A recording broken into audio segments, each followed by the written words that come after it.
Olá, gente! Então, hein? Quando acaba o mandato de Alexandre de Moraes no STF, né? A pergunta aqui do jornal, né?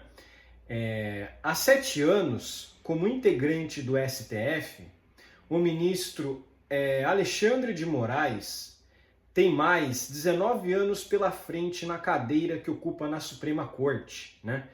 Então ele tem mais 19 anos, ele já ocupou 7, vai ocupar mais 19, ou seja, né, ele no total ele vai ter 26 anos à frente da Suprema Corte como todo poderoso imperador, né? Todo poderoso imperador que ele se acha, né? Que ele se acha o grande imperador, né? O grande líder, né? O grande the Big Brother, né? Daquele do livro, né, 1984, né, ele se acha realmente o cara que manda em tudo, né? E olha só que coisa, hein? O sujeito, ele sozinho, ele vai ficar esse tempo todo na Suprema Corte, né? Porque lá o cargo é vitalício, diferente dos outros, diferente do Executivo e do Legislativo, onde você tem mandatos, né? Você tem mandatos que expiram, né, em um certo período de tempo. No caso do ministro do STF não há esse tipo de coisa. E para piorar, eles são muito mais intocáveis, né? Porque para fazer o impeachment de um ministro do STF é muito mais difícil. Tem que passar no Senado só. Então é bem mais difícil e também é presidido pelo presidente do STF, o que dificulta ainda mais também, né, o controle da instituição, né? Mas enfim, olha só que coisa, né? A ditadura militar foi um período horrível, concordo, acho que foi um período horrível mesmo, né? Um período onde muita gente foi perseguida, o devido processo legal e o contraditório foram jogados no lixo, os ditadores militares abriam vários inquéritos que nunca acabavam, igual os de Moraes faz, né? Só que lá você teve alternância de poder, até na ditadura militar você teve alternância de poder. É claro, os ditadores militares, eles não se chamavam ditadores, para eles eram militares num estado de exceção que era totalmente necessário para defender a democracia, né? Para defender a democracia da ameaça comunista, que na época era muito forte, né? 1960, foi um pouco depois, né? 1964, foi um pouco depois do golpe comunista de Fidel Castro em Cuba, né? Então muita gente ficou horrorizada, né, com as imagens que viam lá, né? Muitas pessoas ficaram realmente horrorizadas, né, com o que aconteceu lá, né? Uma desordem gigantesca, pessoas que não tinham preparo nenhum tomaram o poder e estabeleceram um regime ali de exceção que até hoje perdura, né? Olha só que coisa, né? Regimes comunistas, né, como o chinês, como o norte-coreano, como o cubano, você não tem sucessão de poder, você não tem uma sucessão assim, não, vamos ter uma democracia, vai ter oposição. Não, meu amigo, é só o partido ali governista que manda em tudo, né? Então até nisso, o regime militar, até nisso a ditadura militar teve mais o que? Teve sucessores, você teve o Castelo Branco, você teve o Médici, você teve o Geisel, você teve o João Figueiredo, né? Teve outro cara lá, acho que é Costa e Silva, eu não sei se é ele mesmo esse nome, né? Mas tiveram diversos presidentes militares, tiveram diversos presidentes militares, né? Até eles se importavam com essa questão de sucessão, né? De, pô, vamos tirar um pouco o poder desse cara, que esse cara tá ficando um pouco excessivo. Até isso eles tinham isso em mente, até nisso eles tinham essa preocupação, falar, cara, esse cara ele tá muito tempo no poder, esse cara aí tá se achando maioral. Então até isso os militares tinham cautela. No caso do Moraes não tem como, né? Conforme o que estabelece a Constituição, o mandato pode durar até o aniversário de 75 anos de idade dos magistrados. A partir deste momento, eles precisam se aposentar compulsoriamente, ou seja, mesmo que estejam dispostos a continuar trabalhando, são legalmente impedidos. Pela lei, portanto, o ministro de 55 anos precisa deixar o STF em dezembro de 2043, quando completa a idade limite para permanecer na corte. Pela frente, Moraes ainda tem mais de 7.000 dias como magistrado do Supremo. Moraes era ministro da Justiça do governo Michel Temer quando foi indicado pelo então presidente para a cadeira no Supremo em 2017. A vaga no STF foi aberta com a morte de Teori Zavascki em um acidente aéreo. Um pouco suspeito esse acidente aéreo, né? Moraes tirou uma licença de 30 dias do Ministério para passar pela sabatina do Senado e não misturar questões da pasta com as da indicação. Inclusive, essa sabatina, ele sofreu uma oposição muito grande de partidos de esquerda e de extrema esquerda, né? O pessoal do PT, o pessoal do PSOL, votaram tudo contra o Alexandre de Moraes, meu amigo. Eles votaram tudo contra o Moraes, eles não queriam Moraes de jeito nenhum. O PT no seu site fazia reportagens ligando o Moraes ao PCC, né? Inclusive essas reportagens nunca sofreram censura, nunca foram tiradas do ar, o Moraes nunca estipulou multa em relação a essas reportagens. O PT, é verdade, o PT tirou essas reportagens do ar por livre e espontânea vontade. É verdade, mas elas estiveram lá, elas estavam lá, né? Então isso aí é uma hipocrisia, né? Por que que ele fica perseguindo tanto as pessoas aí por o conectarem ao PCC, sendo que ao PCC, sendo que o PT fez isso e nunca recebeu punição, né? Enfim. A escolha dos ministros do STF pelo presidente da República é uma prerrogativa prevista na Constituição de 1988. Tá explicado porque a esquerda adora tanto essa Constituição, né? Quem mais fez indicações considerando os atuais ministros para a corte, totalizando 4, foi a ex-presidente Dilma Rousseff durante seus 2 mandatos entre 2011 e 2016. Eu acho que não é bem assim, não. Acho que o Lula que fez mais indicações, viu? O Lula fez bem mais indicações. Flávio Dino também deve se aposentar em 2043, mas no mês de abril, quando completa 75 anos. Depois dele, ainda deixam a corte os ministros Cássio Nunes e André Mendonça em 2047 e Cristiano Zanin em novembro de 2050. A partir de agora, o próximo a sair será o ministro Luiz Fux, em abril de 2028. Então, em abril de 2028, esse é o problema. Essa indicação em 2028, o Luiz Fux ele não é um cara tão de esquerda assim, ele é um cara mais centro-esquerda, né?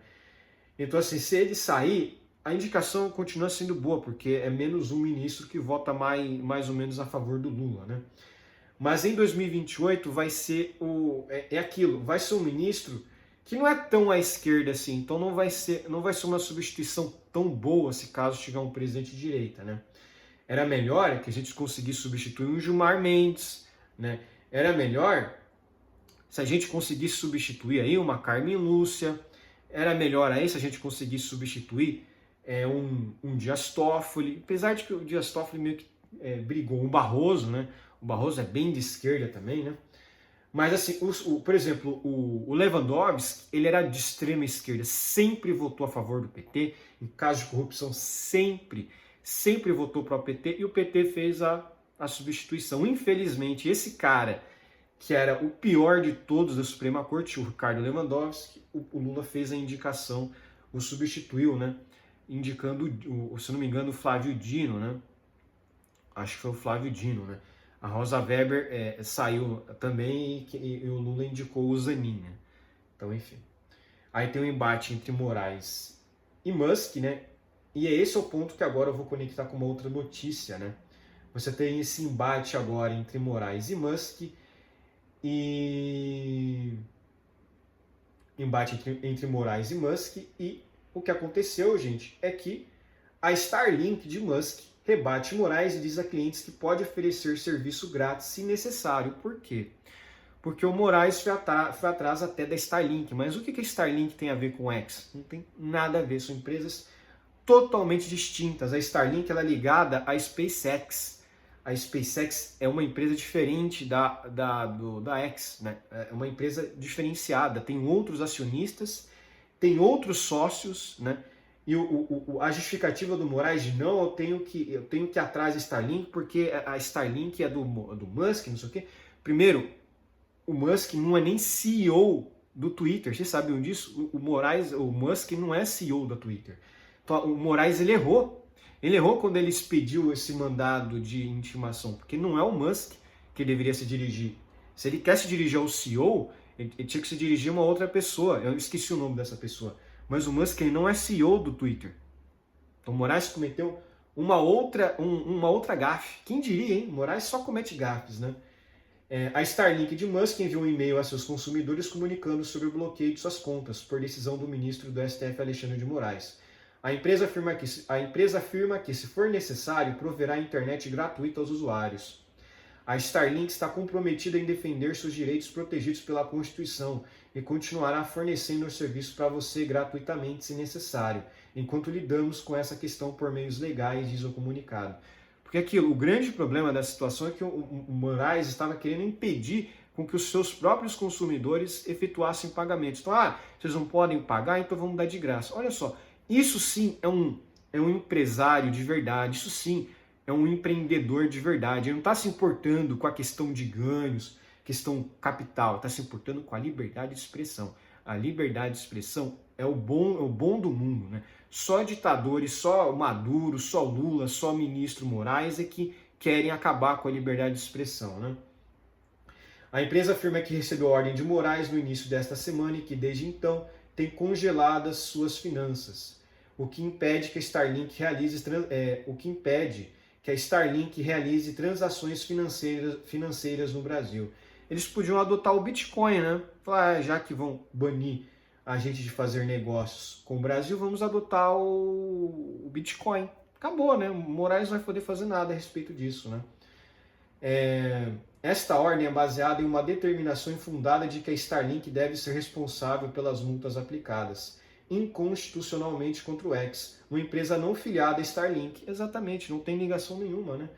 O comunicado da empresa ainda afirma que a ordem de Moraes foi emitida em segredo e sem conceder a Starlink o devido processo legal garantido pela Constituição do Brasil. Os consumidores da empresa, segundo o informe, não devem tomar nenhuma ação mesmo que os pagamentos possam não chegar às contas da Starlink. Moraes decidiu no último dia 18 de agosto bloquear as contas da Starlink para cobrar da empresa multas aplicadas contra a rede social X por descumprir decisão judicial. Mas uma empresa não tem nada a ver com a outra, esse é o problema. Ele está literalmente usando uma coisa que não tem, que é vedado na Constituição, né? Você não pode ir atrás de uma empresa só porque ela tem um ou outro sócio parecido com outra, não pode. Você só pode ir atrás dessa empresa se tem fraude, se tem alguma coisa relacionada à fraude. Não tem fraude. Todo mundo sabe que a Starlink é uma empresa verdadeira, não é uma empresa fraudulenta, não é uma empresa fictícia, né, para se esconder, né? Não, eles estão se escondendo da cobrança aqui. Não. A Starlink ela tem outros acionistas, ela é uma outra empresa, uma empresa diferenciada. X é uma empresa de rede social, a Starlink é uma empresa de tecnologia, tem ligações com a questão aeroespacial, né, com questão de mandar satélites para o espaço. É outra coisa, uma outra empresa. Absurdo isso aqui, né? Mas enfim, o cara pode, né? Ele se acha o imperador do Brasil, né? Ele se acha o rei da picada, o rei da cocada preta, né? Ele se acha que, olha lá, o bloqueio das contas foi decidido por Moraes no último dia 18, um dia após Musk decidir fechar o escritório do X no Brasil. Pelas contas de funcionários da rede social ouvidos pela Folha de São Paulo, as multas já superam 20 milhões de reais. Ele não vai pagar isso aqui, eu não pagaria, lógico. E outra coisa, você não é obrigado a ter escritório no Brasil se você tem uma empresa. Você não é obrigado. Não sei de onde os caras tiraram isso. Tem um monte de empresa aí de apostas, né, no Brasil que não tem escritório no Brasil. Eles operam no Brasil, os sites deles o acesso é permitido por brasileiros, mas eles não têm escritório no Brasil. Não precisa, isso é uma mentira. Você não precisa ter escritório no Brasil. O fato, esse é o ponto, a rede social, a internet, ela não tem questão física, não existe questão física na internet. Você, inclusive, se o Moraes bloquear o Twitter, você vai poder utilizar ele usando VPN. Olha só que maravilha. Então é aquilo, a internet ela é anarcocapitalista. O Estado sofre com a internet. Por isso que os esquerdistas, os globalistas querem atacar a todo custo a internet. Por quê? Porque a internet ela é anarcocapitalista. Ela é a favor da liberdade de expressão mesmo. Não tem o que se falar, meu amigo. Tem várias formas de você contornar esses bloqueios, né? Então, novamente, gente, encerrando esse vídeo aqui, usem VPN, inscrevam-se aqui no meu canal, comentem aqui embaixo o que vocês acharam desse vídeo, deixem um like para me ajudar. Inscreva-se no meu canal no Rumble usando VPN. Novamente, o Rumble tá fora do Brasil, mas eu continuo postando vídeos lá. E é isso, aprenda a usar VPN. Eu fiz um vídeo já falando sobre isso, como você utiliza o VPN no seu navegador, se você tem computador. Mas é isso, busque conhecimento, busque informação, vá atrás, porque estamos sim numa ditadura. E infelizmente estamos aí no nível China, onde a gente vai precisar usar VPN para acessar certos conteúdos, usar VPN para acessar certos conteúdos, né? Enfim, um abraço.